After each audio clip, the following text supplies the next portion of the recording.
ప్రపంచం గుర్తింపు కావాలి. ఇప్పటి వరకు ఏ దేశము కూడా బెలూచిస్తాన్ని ప్రత్యేక దేశంగా పాకిస్తాన్ నుంచి సెపరేట్ కంట్రీగా గుర్తించలేదు.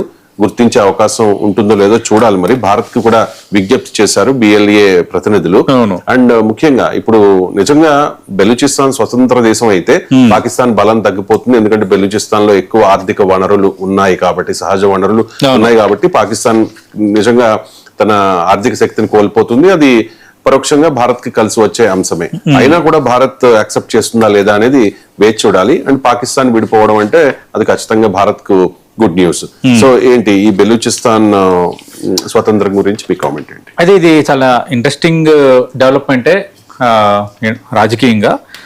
అయితే స్పెసిఫిక్ ఇక్కడ ఏంటంటే ఒక క్లారిటీ ఇవ్వాలి. 1947లో బ్రిటిష్ పాలన ముగిసిన తర్వాత, ఎందుకంటే మనంతా భారతదేశం అంతా ఒక పెద్ద అఖండ భారత్గా ఉన్నప్పుడు 1947లో అప్పుడు జరిగిన పరిణామాల నేపథ్యంలో విభజన జరిగింది, దేశ విభజన. అలాగే పాకిస్తాన్ ఒక దేశంగా ఏర్పడింది, మన భారతదేశం ఒక దేశంగా ఏర్పడింది. అయితే ఈ బ్రిటిష్ పాలన ముగిసే సమయంలో 1947లో ఈ బెలూచ్ ప్రాంతంలోని కలాత్ సంస్థానం అనేది స్వతంత్రంగా ఉండాలని ప్రయత్నించింది. వీఆర్ ఇండిపెండెంట్, మేము ఇండిపెండెంట్గా ఉంటామన్నది వాళ్ళు చేసిన అప్పుడు ప్రయత్నం.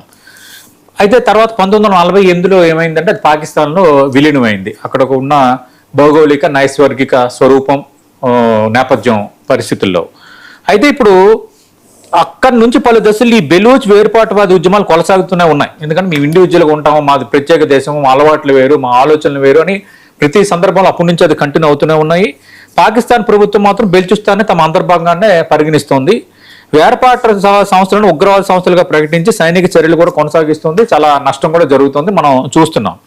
అయితే ఇటీవల ఈ బెలూచ్ లిబరేషన్ ఆర్మీ పైన భారీ ఆపరేషన్లను పాకిస్తాన్ నిర్వహించింది. కొంత వాళ్ళకి నష్టం కూడా జరిగింది. ఇలాంటి పరిస్థితుల్లో ఇప్పుడు ఈ బెలూచిస్తాన్ అనేది వాళ్ళకి వాళ్ళు స్వతంత్ర దేశంగా ప్రకటించుకున్నారు.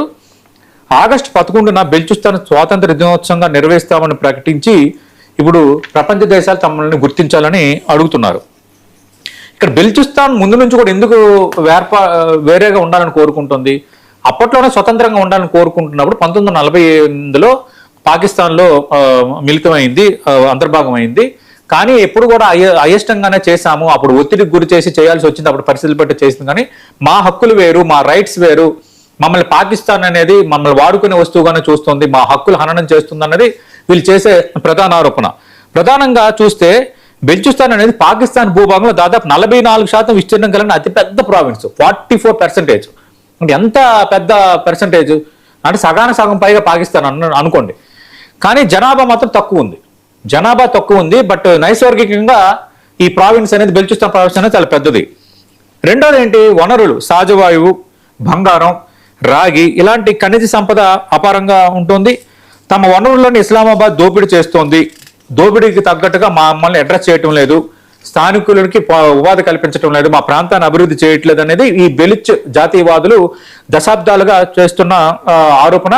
అలాగే బలవంతపు అదృశ్యాలు, మానవ హక్కుల ఉల్లంఘనలు కూడా జరుగుతున్నాయనేది వీళ్ళు చేస్తున్న ఆరోపణ. ఈ నేపథ్యంలోనే వాళ్ళు ఒక లిబరేషన్ ఆర్మీ పెట్టుకుని పోరాటాలు చేస్తున్నారు. ఇప్పుడు అఫీషియల్ గా అనౌన్స్ చేసుకున్నారు.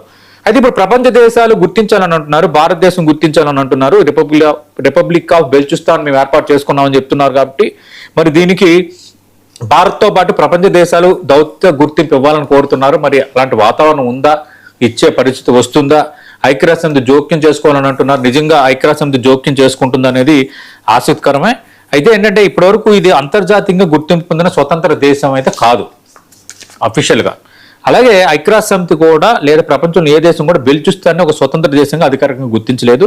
బట్ వీళ్ళు గుర్తించుకున్నారు. కాబట్టి నిజంగా కనుక రేపొద్దున ఐక్యరాజ్యసమితి కానీ మిగతా ప్రపంచ దేశాలు దౌత్యపరంగా దాన్ని కనుక గుర్తిస్తే పాకిస్తాన్కి మామూలు దెబ్బ కాదు ఇది.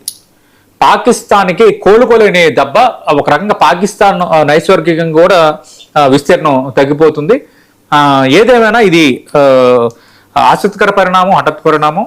దీనిపైన ప్రపంచ దేశాలు ఎట్లా రెస్పాండ్ అవుతాయి, అందులో భారత్ ఏ విధంగా రెస్పాండ్ కాబోతుందన్నది అందరూ ఆసక్తిగా ఎదురు చూస్తున్నారు. నిజంగా భారత్ కనుక దీన్ని స్వతంత్ర దేశంగా గుర్తిస్తే మాత్రం రాజకీయంగా ఇది ఒక ఎత్తుగడగానే మారుతుంది. నిజంగా దాని పరిణామాలు ఎలా ఉంటాయి అనేది మనకి భవిష్యత్తే సమాధానం చెప్పబోతుంది. రైట్. ఇక ఇరాన్ ప్రస్తుత సుప్రీం లీడర్ మోసబా ఖమైనీ బతికే ఉన్నారా లేదా అనేది ఇప్పుడు జరుగుతున్న అతిపెద్ద చర్చ. ఎందుకంటే ఫిబ్రవరి 28న ఇరాన్ పై అమెరికా అటాక్ చేసింది, యుద్ధం స్టార్ట్ అయింది. అప్పటి నుంచి కూడా ఇప్పటి వరకు ఒక్కసారి కూడా మోసబా ఖమేనీ కనిపించలేదు. ఇన్ఫాక్ట్ సతీష్ గారు తండ్రి అయతుల్లా అలీ ఖమేనీ అంత్యక్రియల్లో కూడా మోసబా ఖమేనీ అవును. పార్టిసిపేట్ చేయలేకపోయారు. కారణం ఏంటంటే ఇరాన్ చెప్పింది, IRGC చెప్పింది, security reasons, America and Israel Mojtaba ఖమేనీని టార్గెట్ చేశాయి, చంపేస్తారనే ఉద్దేశంతోనే అంత్యక్రియల్లో పాల్గొన్నారు.